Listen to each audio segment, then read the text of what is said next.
Mano a Mano con Alejandro Guillé.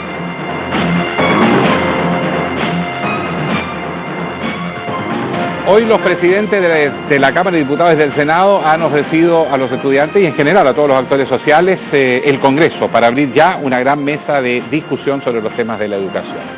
En la misma jornada, los obispos de la Iglesia Católica, miembros representantes de la Conferencia Episcopal, han ido a hablar con el presidente de la República y ofrecieron su mediación. Ni le digo que los estudiantes se demoraron 30 segundos en decir que no necesitan mediadores y menos de la Iglesia Católica, pero por lo menos se están tratando de buscar puentes para comenzar una negociación, empezar a aterrizar algunos acuerdos, dado que ya el país está lo suficientemente sensible. Así que hemos invitado a conversar a los representantes de las minorías del país a esta altura, don Guido Girardi, presidente del Senado, y don Patricio Melero, representante de la Cámara, porque no se sienten como las minorías a esta altura. No frente como la encuesta es un poco pesada la partida, pero... No, pero da lo mismo. Yo pienso que las cosas que hay que hacerse cargo es que la política está en crisis en el planeta, que los sistemas representativos son muy importantes. Yo le digo a muchos que a veces de la izquierda critican a los parlamentos, le digo cuidado que las dictaduras lo primero que hacen es disolver los parlamentos. Y hay una visión un poco fascista que no puede jugarse en Chile. Ahora, lo que sí yo creo que la democracia representativa, que es muy importante, es una condición necesaria que tenemos que preservar, pero creo que el mundo está cambiando y la democracia parlamentaria por sí sola no puede representar este mundo que viene. Y yo soy partidario, por lo menos, de más que pensar en reformas políticas, de pensar en una reforma constitucional para la participación ciudadana. O sea, para agregar, complementar la democracia representativa parlamentaria con espacios donde la ciudadanía puede expresarse directamente. Presentar mociones, a todo nivel, ir a Alejandro, plebiscitos para resolver grandes temas, iniciativas populares de ley, que un quórum de ciudadanos junte determinada firma para impulsar una ley que el Parlamento esté obligado a tratar, la elección directa a los gobiernos regionales, participar en la elaboración de los presupuestos del alcalde de la comuna en que se van a invertir los presupuestos, pero también a nivel de los centros padres, que los centros padres tengan mucho más poder para definir participación respecto a cuál es el proyecto educativo que quieren para su colegio, o el estudio de impacto ambiental, que es meramente decorativo, sea dirimente, o que como lo hizo el alcalde de Las Condes, yo quiero felicitar, que hizo un pequeño plebiscito. Lo perdió. No importa, pero es un demócrata, aceptó perderlo y la gente pueda dirimir el día de mañana si se hace una antena, si se hace una central termoeléctrica, que la gente sienta que el país les pertenece. Que lo ¿Hay pueden consenso elaborar. de eso, don Patricio, en el Congreso, de que llegó la hora de cirugía mayor, no solo en materias de educación, laboral, etcétera, sino también en la política? Yo creo que hay conciencia de la necesidad de avanzar en formas de representatividad más amplias, que conciten un interés ciudadano y que la gente sienta que va a poder su opinión ser considerada. Pero al punto de plebiscito... Sí, a ver, el propio presidente Piñera mandó el proyecto de ley que consagra o permite la iniciativa de ley popular en la ciudadanía, ¿no? Se está modificando, ya sabemos el tema del voto voluntario, la inscripción automática, que también deberá abrirse a la participación. ¿Voto chileno anterior? ¿Tiene piso el que baste ir al consulado a inscribirse? Sí, son todas reformas políticas que son importantes, Alejandro, en términos de tener sintonía con un mundo que reclama mayor participación. Pero no por ello, y acá yo quiero también ser muy claro, vamos a debilitar lo que es de la esencia de las democracias, que es los parlamentos, o lo que son los consejos municipales o los gobiernos regionales, donde también hay representantes que llevan adelante las posiciones, porque los políticos, los dirigentes políticos y sociales, tenemos también una función muy importante, que es buscar caminos de acuerdo, caminos de entendimiento, poner sobre la mesa, dialogar. Y eso es muy difícil si uno dijera, mira, vamos a cerrar los parlamentos y vamos a plebiscitarlo todo. Yo creo que la sociedad se construye con consultas o con plebiscitos a grandes temas muy importantes y muy acotados. Yo creo que, por ejemplo, es muy difícil plebiscitar una reforma a la educación. Tendrías que hacer un conjunto de preguntas muy grandes, hay muchos elementos técnicos, otros que tienen impacto político, otros que tienen impacto social, y yo creo ahí más en la deliberación, en representantes importantes que se sienten a una mesa de trabajo, y eso va en la línea de lo que hemos hecho hoy día junto al presidente del Senado. A ver, usted me puso en materia de inmediato. Bien, sí. Vamos, aceptemos el tema. Hoy día ambos representantes de este poder del Estado, el Congreso Nacional, han ofrecido el Congreso como espacio para abrir una mesa de diálogo. ¿Quiénes son los interlocutores válidos aquí en esta mesa? Yo le contesto al tiro un segundo, Guido. Mira, Los interlocutores, nosotros hemos planteado que esta es una convocatoria, en primer lugar, que es inclusivo, a todos quienes tienen que ver con el tema de la educación. Estudiantes, dirigentes estudiantiles, profesores, dirigentes de los profesores, de los padres y apoderados, los rectores de las universidades, los que apoyan la función educacional, los que han estado movilizados y los que no han estado movilizados, pero también tienen mucho que decir, sin exclusiones, sin también ningún tipo de límites en cuanto a condiciones previas. O sea, y lo más todos importante, los temas abiertos. Todos los temas, más que los temas, porque también está construido en base a una agenda. Y esta agenda es la que ha hecho ver el movimiento educacional como importantes de ser respondidos. Estos son los que ha respondido el gobierno, que a juicio de ellos no es satisfactorio, pero hoy día sabemos, Alejandro. Yo al menos quiero enunciar 6 temas que son claves que deben estar en esta mesa. El tema del lucro, sus límites, hasta dónde se puede y hasta dónde no se puede. El tema de la desmunicipalización, quiénes primero, quiénes después, qué se desmunicipaliza y cómo se administra la educación en los colegios. El tema del financiamiento y el autofinanciamiento y hasta dónde vamos a llevar la ayuda del Estado. Los estudiantes piden 70% en los niveles de menores ingresos. El gobierno habla de un 40% hasta poder llegar a una cifra progresiva mayor, y el Parlamento ha hecho un primer pronunciamiento de acercarse a una cifra en torno al 60%, y tiene que ver también con el tema fundamental, que es el de cómo avanzamos también en los procesos de democratización de las instituciones estudiantiles. Y yo creo que en esos son temas fundamentales que no excluyen a otros. Mira, yo pienso que, pongámoslo de esta manera, yo pienso que el proceso social más interesante que ha ocurrido en Chile en los 20 años lo han generado estos jóvenes. Y yo digo, viva los estudiantes. Chile necesitaba una fuerza joven que pusiera las cosas en su lugar.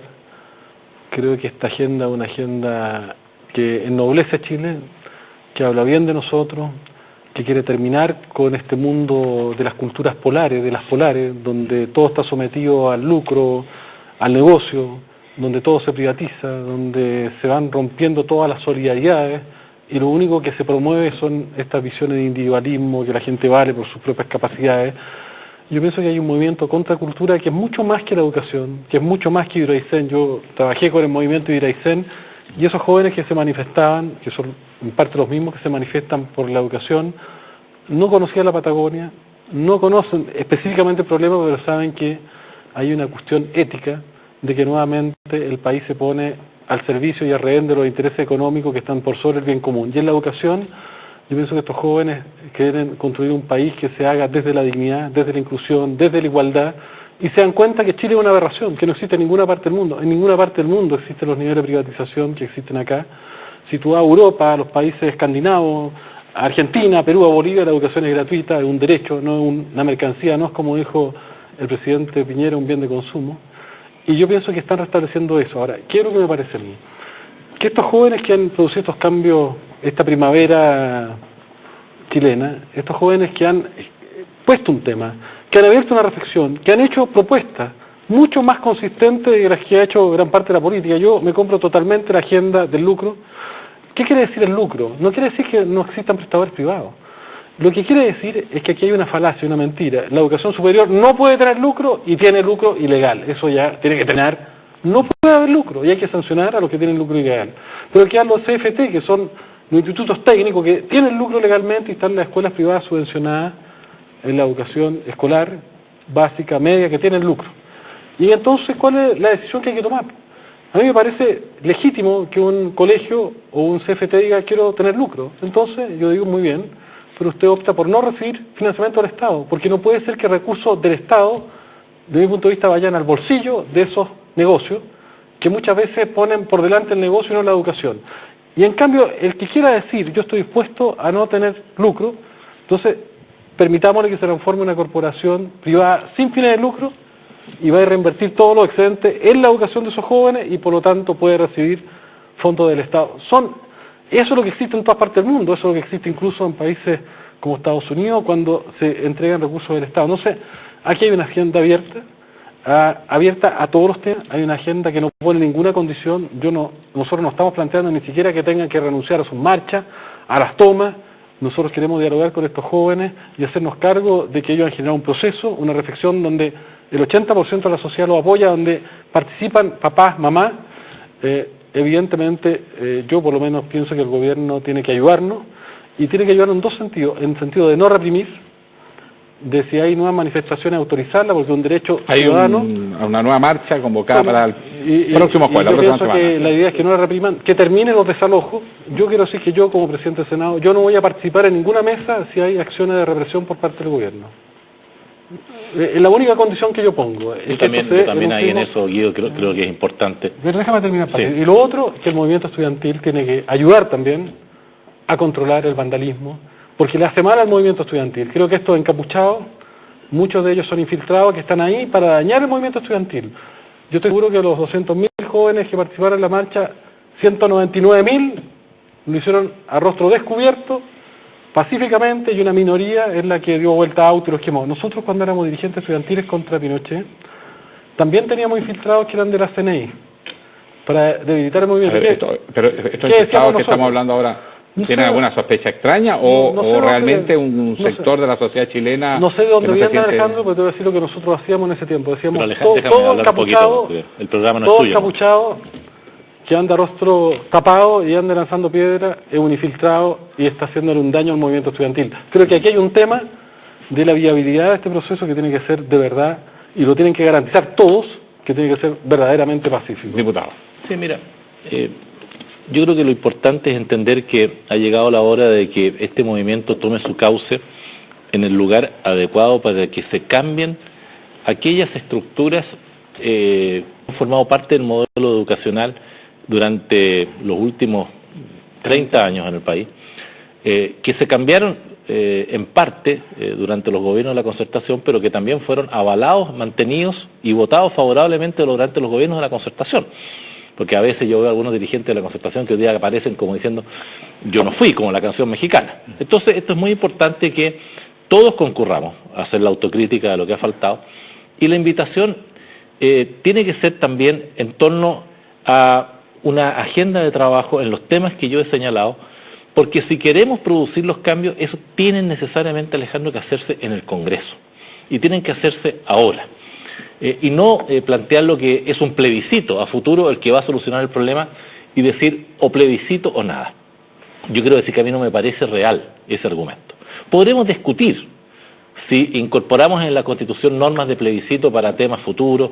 Un plebiscito demora muchos años en aprobarse, si es que se aprueba, en construirse las preguntas. Entonces, yo quiero ser muy realista. Yo no me niego a ningún tema de debate, pero creo que hoy día lo importante es acotarlo a una agenda para que cambiemos las leyes en torno a las grandes mayorías en los temas que hemos señalado. Y le quiero decir una cosa, Alejandro, para sorprenderse. Yo tomé las propuestas y las demandas de los estudiantes y tomé las propuestas y las respuestas, las 21 respuestas del gobierno del presidente Piñera. Y fíjese que he encontrado un 70% de similitud. Y a veces hay un poco de diálogo de sordos, o a veces hay un poco de excesivo ideologismo, o también a veces intención de no querer sentarse a dialogar. Y la invitación que hoy día nosotros estamos haciendo es a validar en un sistema democrático. Nosotros los diputados y los senadores representamos a más de 7 millones de chilenos que votaron por nosotros.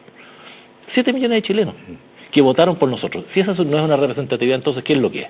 Entonces, lo que pedimos, sentémonos, conversemos estos temas, avancemos legislación, y de fondo en decirle, si usted quiere que cambie el lucro, si usted quiere que la municipalización sea distinta, si usted quiere que haya nuevas formas de financiamiento, que veamos el tema del autofinanciamiento, en fin, no quiero anunciar todos los temas, eso necesita cambios legales, y los cambios legales se hacen en la Cámara de Diputados y en el Senado. Y lo que sí queremos decir y dar es plena garantía de que lo vamos a hacer no entre cuatro paredes, como a veces se dice, lo queremos hacer con el gobierno sentado en esa mesa, que es un interlocutor muy importante, lo queremos hacer con todas las organizaciones que estén allí, que puedan concurrir, y dar garantías de que ese proceso va a ser abierto. Yo decía hoy día en la mañana, no vamos a tener las puertas entornadas, las vamos a tener abiertas para escuchar todas las opiniones de esos estudiantes. Y lo que ellos nos piden es que haya garantía de ese proceso democrático, y es el llamado que hoy día estamos haciendo, porque si no, Alejandro, los conflictos se eternizan. Y tenemos que pasar de la calle al Parlamento, de la retórica a las soluciones, y de las ideas, de las denuncias y de los diagnósticos a los hechos concretos y a los cambios legales, para que esos hechos que queremos todos cambiar sean realidad. Vamos a hacer una pequeña pausa en este mano a mano con Guido Gerardi, presidente del Senado, y Patricio Melero, presidente de la Cámara de Diputados, que han ofrecido hoy el Congreso abrir una mesa amplia, sin exclusiones, con todos los temas, para tratar también de resolver y avanzar rápido en una situación que ya el país empieza a asimilar, que vienen cambios y que tienen que ser importantes cambios. Vamos a una pausa y vamos a seguir cómo rompemos ahora la desconfianza de los jóvenes. ¿Qué garantías tienen si se sientan en esta mesa que no repetirán la experiencia de los pingüinos? Ya volvemos. Sí, claro. Bueno, estamos tratando de ponernos de acuerdo aquí con Guido Gerardi, presidente del Senado, y don Patricio Melero, presidente de la Cámara de Diputados, ambos, agradeciéndole por supuesto que hayan venido. Y decíamos, bueno, ya más o menos ustedes nos han explicado que hay una mesa abierta, una amplia disposición, todos los temas, todos los actores, los jóvenes. Pero los jóvenes tienen cierta desconfianza, particularmente los líderes estudiantiles, porque todo el tiempo les está flotando ahí en la cabeza la experiencia de los pingüinos, que quedó en una suerte de decepción. De hecho, recién ahora el presidente está firmando proyectos que eran parte de la discusión del año 2006. Entonces, lento el proceso de tratamiento de las ideas. Y segundo, que se les escaparon cosas esenciales como la educación pública, que era el origen de su movimiento. Entonces, ¿cómo le dan confianza en el Congreso a los dirigentes estudiantiles de que sus demandas no van a ser distorsionadas? Bueno, yo pienso que ese es el principal problema que tenemos. Y yo me hago la autocrítica como parte de la concertación. Creo que la concertación equivocó camino y le dio la espalda a este movimiento. Esta primavera había empezado y se transformó en invierno porque le dieron la espalda, le dimos la espalda. Hubo posiciones distintas. No se trata de salvarse a sí mismo, pero muchos de nosotros estuvimos contra ese acuerdo, lo dijimos el mismo día, y votamos en el Senado, Ominami, Navarro, Ávila, Mariano Ruiz Enrique y yo contra este acuerdo. Pero yo creo que, al menos la concertación, y yo creo que también una parte de lo que hoy día el oficialismo entienden que hay que reparar, que hay una deuda. Y yo pienso que las confianzas se reconstruyen en el camino, ¿no? Y esto tiene que ver con lo que estamos tratando de hacer. Esta mesa no es cualquier mesa. No se trata que aquí el gobierno venga y dicte cátedra y diga, estas son las propuestas, ¿no? Mi opinión, y creo que la comparte Patricio, es que ahí van a haber actores que van a tener la misma ponderación de derecho a plantear sus puntos de vista. El gobierno va a ser uno más. Y si todos llegamos a acuerdo, estoy hablando parlamentarios de gobierno, oposición, con el movimiento estudiantil, entiendo yo que el gobierno tendrá que respaldar esos acuerdos y llevarlos adelante. Es decir, esperamos un diálogo verdadero. Pero ¿qué me preocupa a mí, Alejandro? A mí me preocupa de que estos jóvenes que han cambiado Chile, que han sembrado un proceso de cambio maravilloso, de reflexión, de tema, lo peor que le podría pasar al movimiento estudiantil es que no pasara nada.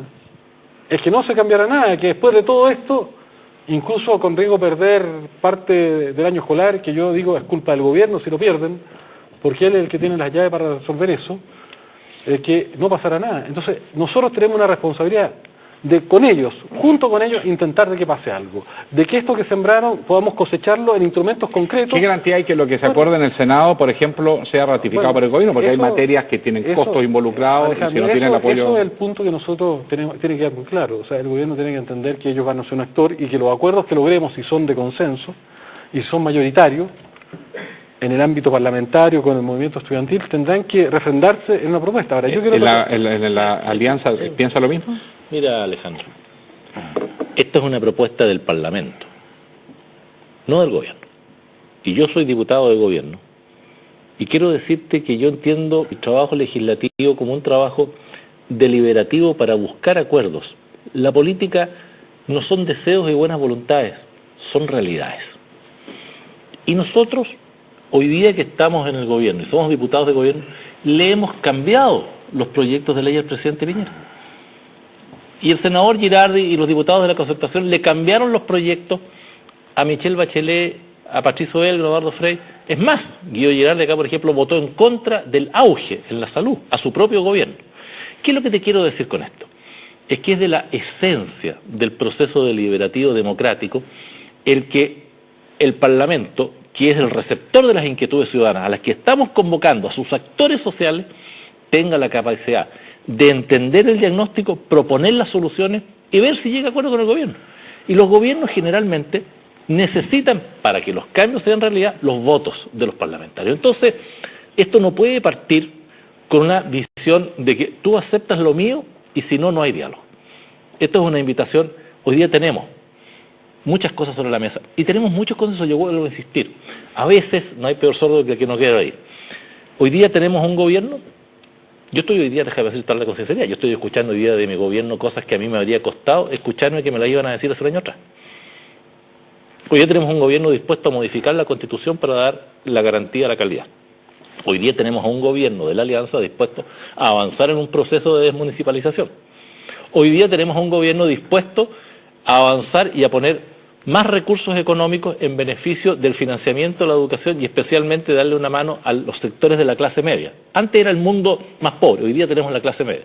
Hoy día tenemos un gobierno disponible para avanzar en la creación de una subsecretaría de educación superior y de un organismo fiscalizador sobre el lucro y sobre otras actividades del sector privado. Entonces, díganme por favor, quienes me están viendo, quienes tienen una ideología distinta, de centro izquierda o de centro, distinta a la de mi sector político, si eso no es un avance o no.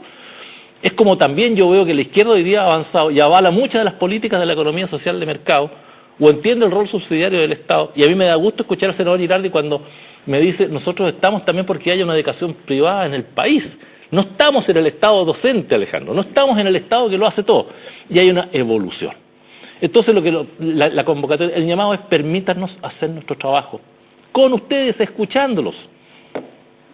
Y ese es el camino del Parlamento y el rol que queremos cumplir. ¿En la misma sensibilidad? No, yo creo que es importante lo interesante que Patricio, presidente de la Cámara de Diputados, es un diputado de la UDI, oficialista, y yo soy un senador del PPE, me toca de la oposición, y tenemos diferencias, y eso es lo interesante, que a pesar de las diferencias que tenemos, y eso es lo que hace posible este país, y hace interesante este país, podemos construir una invitación conjunta.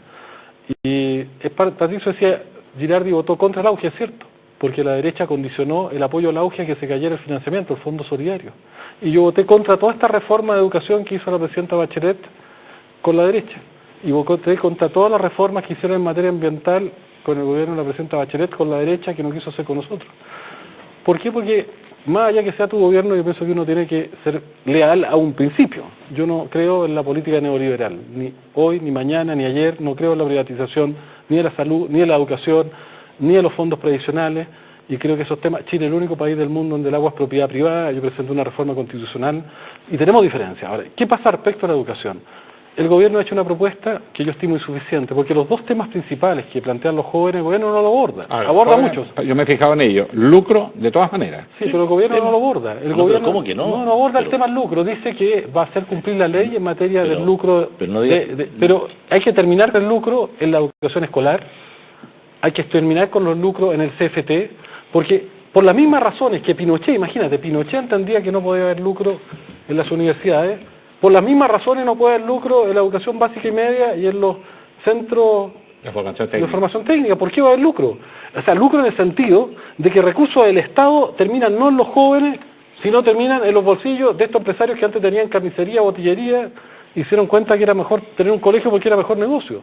Ahora, los que quieran hacer educación de verdad, esos van a definirse como instituciones sin fines de lucro y pueden recibir los recursos, y a mí me parece muy bien. Y no me importa que sean privados, pero no pueden tener lucro. Pero en suma, la discusión del lucro está abierta. Sí, está abierta, pero está en la agenda. Ahora, pero en materia de financiamiento también el gobierno tiene una postura insuficiente a mi punto de vista. ¿Qué está planteando el gobierno? 4.000 millones de dólares, pero es un fondo para 7 años. Nosotros hemos hecho estimaciones con un grupo muy serio que se llama el Grupo Economía de la Universidad de Chile, donde está Ante Contreras, Andrés Gómez Lobo, Alberto Arenas, que fue director de presupuesto, donde hay personajes muy valiosos como Guillermo Larraín, como equipo, y nosotros hemos estimado con ellos que al menos para la educación escolar y universitaria se necesitan 2 puntos del PIB, o sea, más o menos 4.000 millones de dólares como recursos adicionales para resolver de verdad el acceso de calidad con una unidad de subvención para los estudiantes básica y media por lo menos de 100.000 pesos, con recursos, y que de verdad podamos resolver que el financiamiento basal de la universidad llegue al 50% de la universidad pública y tengamos becas de verdad y terminamos con estos abusos de endeudamiento que son tremendos y que son absurdos. Eso significa que el país tiene que enfrentar una reforma tributaria. Yo pienso que hay personeros del gobierno y del oficialismo que ya han dicho que están de acuerdo. La senadora Lili Pérez, Chaguán, el mismo Longueira dijo que está de acuerdo. Es un tema que tenemos que discutir, porque sin financiamiento esto es una discusión espiritual. Y el último punto, Alejandro, yo quiero decir, Patricio legítimamente plantea que él no es partidario de los plebiscitos. Yo quiero decirte que no he dicho. No, para esto, He para la educación. Que no sea ese, perdona, pero para que tú contestes bien, lo que yo he dicho es que yo creo que no se puede transformar el objetivo del plebiscito como el elemento para dejar en un compás de espera la solución de la educación. No puede ser una disculpa. Discutamos los temas de los plebiscitos, Alejandro, con altura de mira, qué se puede plebiscitar y qué no. Pero yo creo que el rol que tenemos los políticos, los parlamentarios y los dirigentes de las organizaciones de buscar acuerdos, de plasmar soluciones, de dialogar, eso es insustituible. No se puede traspasar a un plebiscito algo que es en la esencia propia de la discusión. Los plebiscitos están para temas generales, ¿ah? Pero si vamos a poner en la agenda el tema del plebiscito, mi preocupación, yo tengo ahí una diferencia con Guido, yo trato de asumir un rol más de presidente de corporación, ¿eh? Creo que yo más que poner acaso sobre la mesa la visión de la UDI, lo que yo estoy tratando, Alejandro, de hacer un esfuerzo muy serio, muy responsable, por poner en la mesa de conversación a todos los sectores políticos, ese es mi objetivo, y creo que como diputado y presidente de una corporación tengo un rol distinto al de un diputado solamente de un partido que fija sus posiciones. Entonces recojo el guante y te digo, plebiscito discutámoslo, pero que no se transforme, Guido, en eso, en el elemento para no sentar en la mesa a conversar todas estas leyes frente a las cuales yo creo que hay un muy amplio consenso. Y ese es el tema que me preocupa. No, yo digo, es que esto no es contradictorio. Todas las democracias del mundo, la italiana tiene parlamento y tiene plebiscito, la francesa tiene parlamento, sistema presidencial y tiene plebiscito. Y entonces yo represento a la ciudadanía. Yo más que representar al PPD, a la Constitución, para mí el Senado es el representante del pueblo, la ciudadanía, mayoritariamente la ciudadanía quiere esta reforma y mi compromiso es representarla. Y un punto agregado, cuando yo hablo que se necesitan 4.000 millones de dólares por año, en 10 años son 40.000 millones de dólares. Eso significa una apuesta a país muy importante, significa una decisión muy importante. El gobierno está planteando 500 millones de dólares por año, en 10 años 5.000 millones de dólares contra 40.000 millones de dólares. ¿Qué es lo que digo yo? Un tema como ese, el tema de fondos sustantivos, si va a haber o no lucro, y si estamos dispuestos a 2 puntos del Producto Interno Bruto para la educación, son temas que perfectamente se podían plebiscitar y que cada persona decidiera como se hace en todas las sociedades del mundo. ¿Qué necesitamos? Una reforma constitucional. Si estuviéramos de acuerdo, nos demoramos 15 días en sacar una reforma constitucional. El minuto del diputado Melo. Pero eso no significa invalidar el trabajo que estamos haciendo en materia parlamentaria, de ninguna manera. Yo vuelvo a insistir, creo, Alejandro, que hay una posibilidad muy concreta, muy cierta, muy razonable de poder avanzar. Yo quiero volver a insistir en que nosotros como Congreso tenemos que dar garantía de que estas reformas se conversen. Hay una agenda de trabajo concreta, hay gran consenso en los temas del lucro, de la desmunicipalización, del financiamiento, por mencionar algunos. Y déjame decirte que yo prefiero pasar por optimista, incluso por ingenuo, antes que el día de mañana me reclamen, y usted como presidente de la Cámara de Diputados, ¿qué hizo para encauzar estas inquietudes? Y por eso que estoy poniendo todo mi esfuerzo, y no solamente yo, muchos diputados, todo nuestro esfuerzo para que esto se haga. Y si hay desconfianza en el mundo político, yo tampoco pido que me quieran, ni que me alaben. Solamente quiero que validemos una instancia de trabajo que permita que se hagan realidad los deseos y los anhelos. Porque lo otro es retórica, es diagnóstico, y lo que necesitamos son cambios verdaderos, y eso se hace cambiando las leyes. Bueno, queremos agradecer al presidente del Senado, Guido Girardi, y al presidente de la Cámara de Diputados, don Patricio Melero, a abrir esta conversación, porque creo que hay un ambiente, un ánimo en el país instalado de que, bueno, hay que canalizar toda esta energía, esta voluntad mayoritaria del país de reformas profundas en educación, y probablemente va a abrir el camino a muchas otras discusiones muy profundas también. Así que parece que vienen buenos tiempos para la democracia, está saludable, pero hay que conducirla, y esa es la idea. Muchas gracias.